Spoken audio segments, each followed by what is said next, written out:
All right. I've never thought about how to start this. Should we say hi? Yeah. Okay, wait. Okay. Yeah, we can just say, like, you want to say, like, oh, yeah, we can. I didn't have to roll.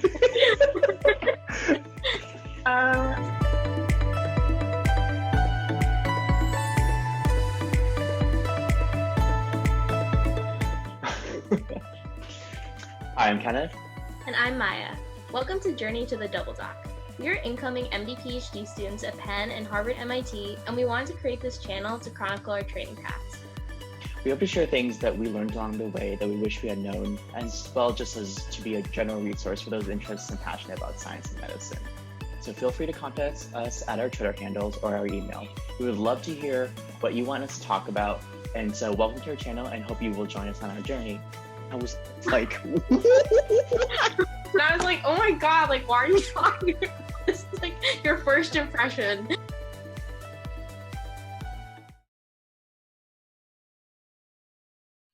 Hey everyone. So in this video, we wanted to kind of talk a little bit about novelty in science and sort of things related to that.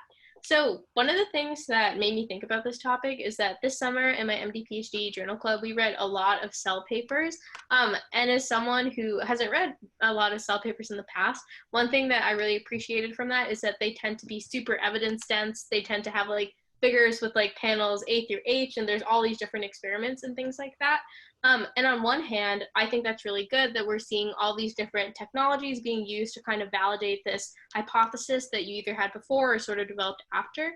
But on the other hand, it was kind of interesting because we've also been seeing kind of in the Twitter sphere some talk about what it actually means to have novelty in science in this day and age of like big data and all these different like technologies to get answers to the same questions.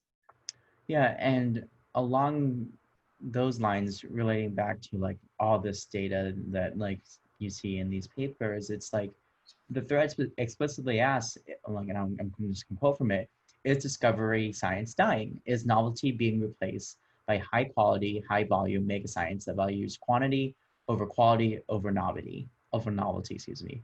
And so this is a tweet from the account of the Huguenot Lab at Stanford. They're a neuroscience lab, and they're commenting on particularly on a pair of papers published sometime last month in Nature that did like immunohistochemistry, single cell RNA-seq, electrophys, optogenetics, tracing and behavior on these particular subset of neurons in the brain.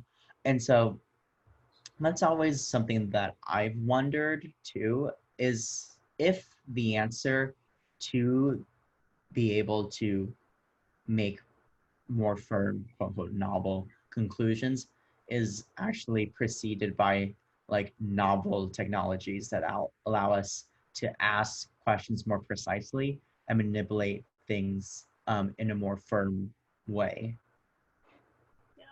No, I think that's a really nice way of thinking about it. And like that's something that I think a lot about because like a lot of the work I do is related to single cell genomics, but obviously for all of that to start, it had to start with like actual experimental advantages and then furthermore than like computational techniques that also allowed us to really work with this data.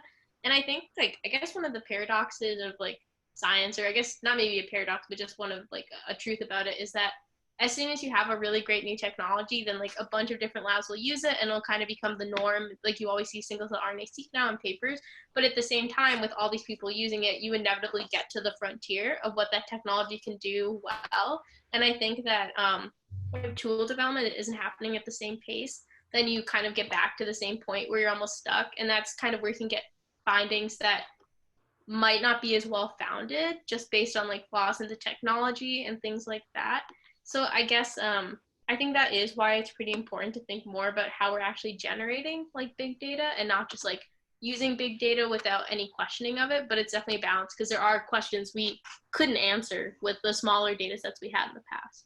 Is it really going to blow down the doors that we thought it was going to blow down?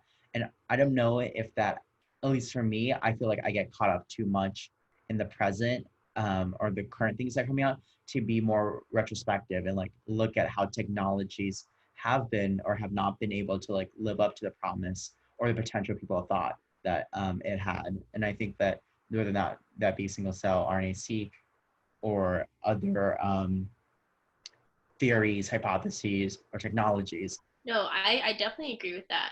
And I have to say, as someone who's like more in the computational sciences, like one thing I've noticed is that there's a trend to have like 20 tools to kind of answer the same question that everyone converges on is like the next thing to answer. But then it's like tough because like there's not much necessarily benchmarking of these tools against each other. Usually it's like each tool cites the other tool and says like in this one area we do better. And that's like how you get published, and that's like the novelty or like the improvement. But at the same time, it also makes you wonder like, because I know for me, for single cell, like although there might be like 20 tools, I end up using probably the same tools that most people do, like Seurat, because it has such a nice wrapper. And I think that it makes you really think about like, is the goal just to publish a tool that like incrementally is better in an area, or is it to like make a tool that like really moves us further but then takes longer to develop and maybe like longer paradigm shifts? And I think it's especially interesting to think about in the context of like publish or perish, where like you do feel pressure to like get a paper out, even if it is like a smaller change, if it's better in any way than past methods. And actually, that brings us back to single cell seq for me, because I feel like there are times when people feel pressure to do a single cell RNA-seq in their paper just because everyone's doing it and it's nice to have, but I don't think it would have necessarily changed any conclusions of the papers I read if they had not done it. And more often than not, I am not impressed by the conclusions that come out of the single cell RNA-seq, but it's just there because like it's in vogue to like have it there almost. I don't know if you, as you work more with single cell RNA-seq, and I'm just much more of a passerby reading the literature on this, but I don't know if you have a similar or a dissimilar sentiment to that. Yeah, no, I mean, I think that's really true. And it's interesting, like, even reading like papers that start to be published as like sequencing in general became big, because then like every paper would have like RNA sequencing, just like bulk RNA-seq or other types of things. And I do feel like sometimes it's just kind of reiterating the same ideas like other experiments, but it's like you have to do it, or like people would just be like, it would be nice if we could also show this with single cell RNA-seq. But one thing I liked about the tweet thread they talked about is that like, you know, there are funding limits and like not every lab can do like every single experiment under the sun.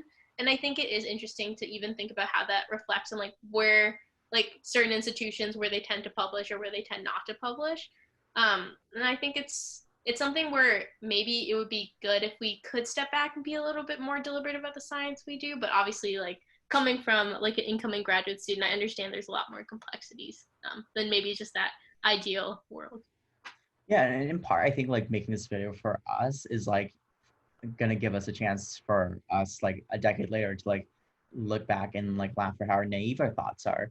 But it's again, like I think that it's easier to be forward looking at the beginning of a journey. So I think it's important for us, at least this is like personally for me, to like benchmark like ideas like as I have them and like watch them change.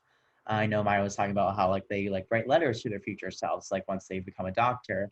I think similarly as scientists, like it's important to also see ourselves grow and remind ourselves of like like where we came from, kind of like with our naivete, with our passion, with our curiosities, and see how that changes, because that helps us stay motivated and like prevent burnout, I feel like. Yeah, no, I definitely agree with that. And I think it'll also be something that'll be interesting to see over the years as technology evolves too, kind of like where we are. And sort of, I feel like it's always, I mean, I guess you can never predict when there's going to be a big finding, but I feel like so many fields, especially right now, it just seems like are growing exponentially, especially in like CS related things. So, yeah. So you come more from a tool development side, and I come more from a more experimental background. And over our conversation, I've become more or less risk averse and not chase like a new technology just because it's new and cool and could be really powerful. So that's like a balance that I am keeping in mind as I look at rotation projects and PIs, etc. I was talking to one PI who helped develop oligo paints, which is basically allows you to fluorescently light up chromosomes in single nuclei. And something that he said to me that that particularly resonated with me was like, because like I really enjoy reading like old like genetics paper. I really like genetics too, so that's part of the reason why I resonated. And to like remind myself that there's like a lot of like fundamental biological questions that we just still haven't got around to, and to think about how we can apply new technologies or develop new technologies to come back and answer these old questions that we haven't been actually able to answer to the resolution that we thought we could have at this point, and like stuff like that. So it's a balancing act, I think, to be excited and motivated by new technologies, but but important to remind ourselves that the fundamental biology that we're trying to pursue. Yeah. No, I think that that's really well said. And I think that's an interesting idea. I definitely want to start doing that too. Because I definitely am someone like who I think tries to stay really up to date with like the most recent stuff that comes out. But I think there's a lot that I miss. I think we maybe have all had the experience of having like a good idea and then seeing it was kind of done like 20 years ago. That's always sad. But I think it shows like there's a lot to like that's already been done and you don't want to reinvent the wheel. That was our meandering stream of consciousness thought on novelty. If you have any novel thoughts on it, comment below. Oh, I hate myself. It's okay.